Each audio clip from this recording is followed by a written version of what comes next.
Hi, I'm Ellen. Welcome back to my channel.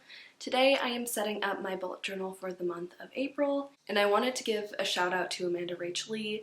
She just posted her April plan with me and had a really impactful message in her voiceover, so I'm gonna link that video down below. She talked about the rise in anti-Asian hate crimes, which has definitely been weighing on me as well, and Amanda shared some of her personal experiences and she inspired me to do the same in this video. So part of my voiceover will talk about my bullet journal and the setup I chose to do, and the other part will be me discussing my identity as an Asian American woman and how I'm feeling about everything going on. So I appreciate you listening, and I just ask that you keep the comments section a safe place. I will be monitoring it, so thank you in advance. Just to get some housekeeping out of the way, I will be linking all of the supplies I use in the description box if you're curious about what specifically I'm using or are looking for some new supplies. I also wanted to mention I will be talking about some heavy topics, so if you don't feel like it's something you can hear right now, feel free to mute the video and watch without sound. Truthfully, I was having a really hard time picking a theme for April, because April is a month that evokes springtime and lightness for me, but I haven't been feeling all that light lately. I'm sure many of you know, on March 16th, a white man in Atlanta perpetrated a mass shooting. He went to 3 massage parlors and killed 8 people, and 6 of those people were Asian women. That is on top of the steep rise in anti-Asian hate crimes that have been happening since the pandemic began. Hate crimes that often target elders and have been overshadowed and overlooked by major media outlets. It's painful that it takes this level of violence for the conversation to be prioritized. It feels like America is only interested in retroactive action when it comes to racism. People are horrified when they see these blatant acts of racial violence, but it's not like they just started happening, and it's also not just the most extreme versions of racism that can be damaging. Racism is so embedded in our culture that most people don't know when they're participating in it. And anti-Asian racism isn't something that's been widely discussed, making it all the harder to be heard, to feel seen, and to feel safe. I struggled with whether or not to talk about this because in a lot of ways I don't feel qualified to. Technically, I'm a first-generation Chinese immigrant.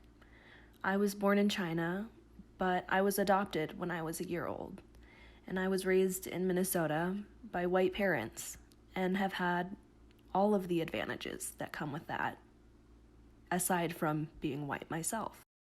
I love my family, and I know that they support me in all I do. But being a transracial adoptee means that I'm likely missing parts of history that inform the present. Sometimes I wonder if I'm not noticing microaggressions because they're not happening, or because I wasn't taught what to look out for. I think about if people would treat me differently if they knew I have white parents. And I have to imagine that the answer is yes. My theme for this month is the red thread of fate, which comes from Chinese mythology. I've heard different versions, but it's essentially an invisible red thread that ties those together who are fated to meet. I first heard it in an adoption context, that the red thread tied me to my family. And I think there's a lot of hope in the idea that we're tied to the people that we're supposed to meet. But it also reminds me of how much I don't know. I have a lot of partial knowledge when it comes to Chinese culture, and I know even less about other Asian cultures. We're not taught much about non-Western cultures unless we specifically seek it out. I think of the Chinese Exclusion Act, which prevented Chinese people from immigrating to the United States, and how little I really know about it. I'm sure I was taught the facts of the law in a history class for a day or two, but not the human impact. Not the impact of political cartoons that showed Asian people as less than human, that make fun of the culture, that are a building block of this country. I said I didn't feel qualified to talk about the Asian experience in America, but that takes away from the fact that I am Asian. When people see me, there's no mistaking that I'm Asian. Asian Americans are not a monolith. Asia is a huge continent with many countries full of rich culture and history. Not all Asian Americans are treated the same or face the same challenges. America likes to use the model minority idea with Asians. The story that if you're quiet and hardworking, you'll be able to succeed. The model minority myth is damaging to the Asian community and to other minorities. It takes away the individual experience people have and doesn't allow for another narrative. My experience as an Asian is just as valid because there's no one single way to be Asian American. All of the anti-Asian hate crimes are terrible, and it just makes me think how normalized hate has become. Think about the language that we use. Words are powerful. When you call the coronavirus by a name that villainizes people, knowing the impact it could have. When you generalize the lives and experiences of millions of people. Why do white people get to be individuals that had a bad day and should have their futures taken into account, while minorities are criticized en masse? Or blame is placed on victims. The Atlanta shootings were particularly hard for me as an Asian woman. I think all women have some level of fear when it comes to their personal safety, because we're taught to be responsible for our bodies in a world where men feel entitled to them. And Asian women have been fetishized to a degree that heightens my personal fear. Anytime I go on a date with a non-Asian person, I have to wonder, do they like me or the idea of a small, quiet woman? I have to worry. Am I safe walking home, or will I be seen as an easy target? Or as someone to blame for a pandemic I have no control over?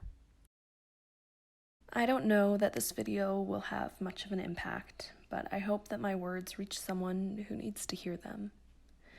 To any Asian viewers, know that you're not alone, and that however you're processing this trauma is valid. To non-Asian viewers, I challenge you to become more proactive in the fight against racism. I know it's something I need to work on as well. Challenge the views that you hold. Have difficult conversations with the people around you. And if you have close Asian friends or family, check in on them. Be there for them with support, but don't reach out just to assuage guilt you might be feeling. Take the time to think back on when you may have verbalized or thought anti-Asian ideas, and sit in that discomfort. Have you minimized someone's hard work because all Asians are good at math? Have you assumed someone got into a good college or got a nice job because a minority quota had to be met? I hope you think on things big and small and really dig deep on them. I encourage you to read books that challenge the single story we've been told about Asian Americans and Asians in general, that teach more history and broaden what you know. I'll have some of my favorite books linked down below, but I hope you'll do some of your own research as well and look into podcasts, creators, people who have information out there ready for you to learn from. I hope you enjoyed seeing my April setup and hearing some of my thoughts about being Asian in America and just kind of existing in this world. So I'll see you guys in the next video. Bye!